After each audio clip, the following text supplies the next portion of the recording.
If you're in a relationship with an Enneagram 2, then you should know that their ego is telling them that you earn love by meeting people's needs. Now, that ego message can make 2s kind, compassionate, and generous people that continually serve those around them, and it can also make them filled with pride and resentment for all the ways that you and I fail to appreciate just how sacrificial they are. So with all that in mind, each of my 5 themes for relationships with Enneagram 2s are about their needs, specifically their need to be needed, their need to be good, their need for boundaries, their need to feel seen, and their need to be dark. Ooh, I know that last one sounds all spooky and whatnot, but it'll make sense later on. Okay, you ready? Let's get into it.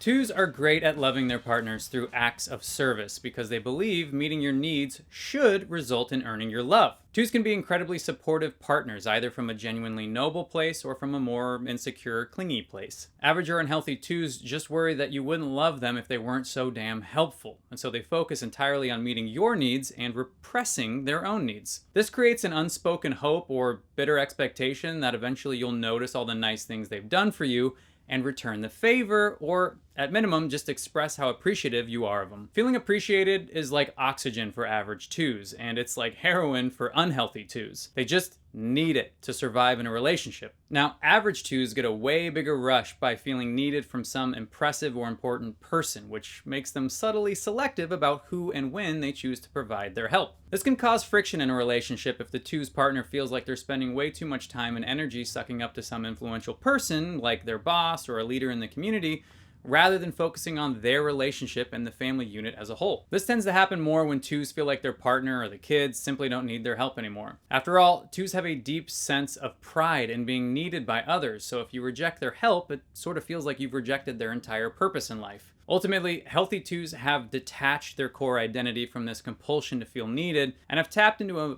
sense of self-love that eliminates this desire to look like some unrealistically noble person. Okay. That's a good segue to our next theme, which is the need to be good.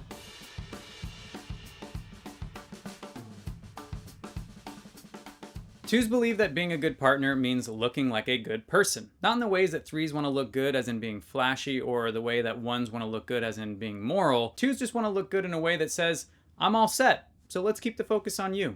Now, insecure 2s take their focus to an extreme level and use a ton of flattery in the hopes that their tireless affirmation of your best qualities will actually make them look more appealing to you. However, 2s rarely admit their seductive tendencies because they hate thinking about anybody's mixed motives, least of all their own. Again, 2s need to feel like a good person, and this overemphasis on the purity of their own motives feeds their pride about being the noble partner in the relationship. This can make it pretty difficult to create a mutual relationship where the 2's partner is allowed to serve them back, because 2s actually enjoy feeling like they've got the upper hand in a relationship by keeping the moral scorecard of good deeds done skewed in their favor. This also leads to average or unhealthy 2s getting into relationships with people that are just way below their league because it makes them look like the good one in the relationship, all the while eliminating any risk of rejection because, let's be honest, that loser's never going to leave them. These kind of relationships make their friends pull their hair out as they're always going, why the hell are you with them? Now, even if 2s are in a healthy, committed relationship with a strong partner, they still struggle with self-care because self-care just feels like selfishness. And 2s believe selfish people don't earn the love they want,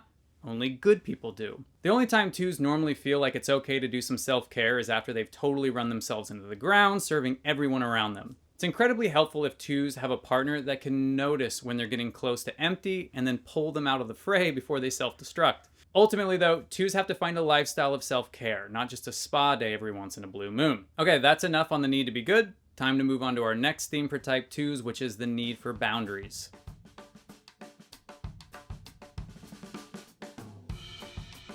It's not always easy to put up healthy boundaries with the ones we love, but for Enneagram 2s, it's gonna feel like writing with your opposite hand. 2s are the most naturally codependent of all Enneagram types because they tend to see many codependent behaviors as a virtue. 2s believe it's their calling in life to help those in need, and they feel like love has no limits, so like a real savior complex can often develop with more egocentric 2s. Now, 2s live primarily from a mix of their heart's emotions and the instincts of their gut, while ignoring the logic of the head center. So the way this plays out is that it's almost impossible for them to feel something and then not do something about it. The more emotionally charged the situation is, the more irrational their decision making tends to be. Furthermore, if a 2 feels insecure about the stability of their relationship or their partner starts ignoring them, 2s can rationalize some pretty invasive behavior themselves. So not only will they let their own boundaries be crossed, but they'll also cross their loved ones' boundaries as well. It can be as subtle as, just hovering over your shoulder while you work, or as obvious as snooping through your phone. 2s mask all this boundary crossing as honest concern for your well-being. Also, boundary crossing creates drama, and a difficult truth for many 2s to admit is that they just kind of enjoy a little bit of drama. Since 2s are driven by their emotions, and drama stirs up emotion, drama can make them feel pretty alive sometimes. However, petty drama is almost always just a distraction from dealing with the more important problems in the 2's life, like their weight, their sleep, their bills, or that pool of shame that clouds their whole identity. And speaking of identity, it's time to move on to our next theme, which is all about the 2's need to be seen.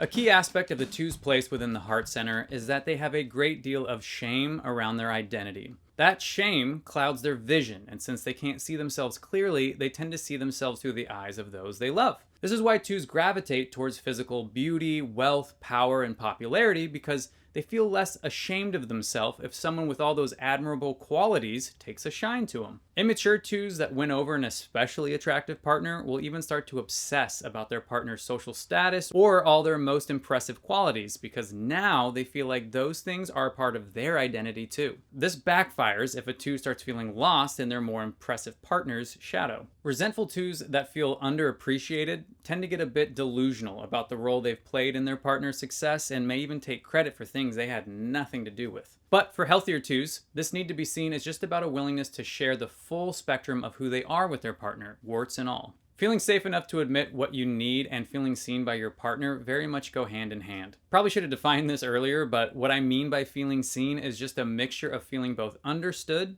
and accepted. Ironically, the ability to make people feel seen like this is one of the 2's greatest gifts because of how intensely they observe their loved ones. 2s love to know what lights your heart on fire, what you hate, what longings you have that constantly go unfulfilled, mostly so they can try to fulfill them. Now, 2s can't expect other non-2s to be as good at this as they are, but by sharing the things they may be ashamed of, 2s can at least start to feel accepted for who they truly are, rather than hiding behind the needs of some other more attractive figure. Okay, that leads us to the last theme for type 2s, which is this need to be dark.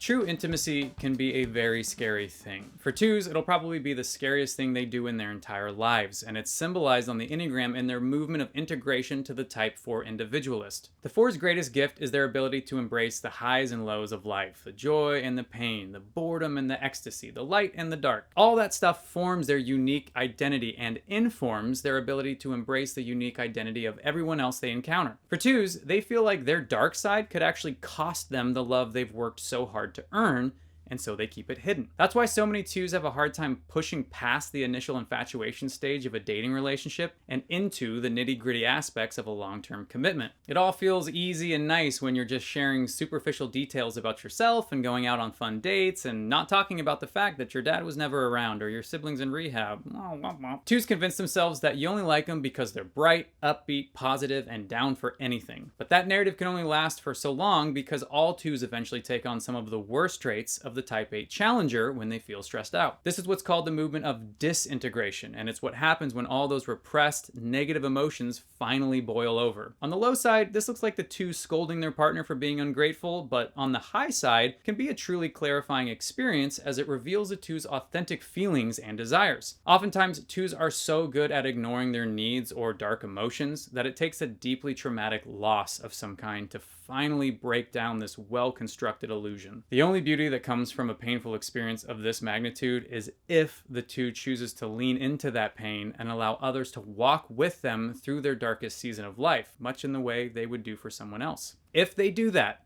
then they'll finally have felt the kind of unconditional love their soul has been craving. This is why I put this theme last, because once 2s embrace the dark side of life, they typically feel more grounded in their identity. Then they feel strong enough to create healthy boundaries with less healthy people, which makes them feel authentically good and not just nice, and ultimately, they become a very necessary part of a truly loving community. Okay, it's a deep one, but don't worry, it's almost over, and we're just gonna wrap things up with one final lighthearted topic.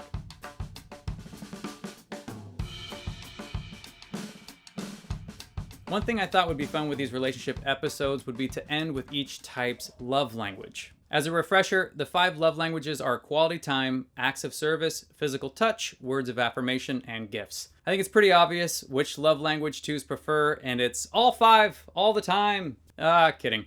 When it comes to showing their love, it's probably acts of service, with words of affirmation being a very close second. Although 2s can be pretty great gift givers because they're so keenly aware of what you like and dislike. Now, when it comes to the love language 2s prefer to receive from their partner, I would say physical touch and words of affirmation are probably neck and neck, so it just comes down to the specific 2's preference. I'd also say that most 2s really enjoy it when their partner leads with acts of service, but because it's always tinged with some form of spoken or unspoken expectation, it's just not as naturally meaningful for 2s, as let's say genuine affirmation or the intimacy of physical touch. But hey, if you're a 2, let me know in the comments if you agree or disagree with that assessment. Alrighty friends, that's a wrap on this overview of the Type 2 helpers' general relationship themes. There's a lot more nuanced complexity that goes into this seemingly bright and sunny personality type than what I've just discussed in this episode, so if you haven't watched it yet, I would really recommend watching my complete guide to Enneagram 2s, as it gets a lot deeper into some of the foundational Enneagram theory around the Type 2's personality type.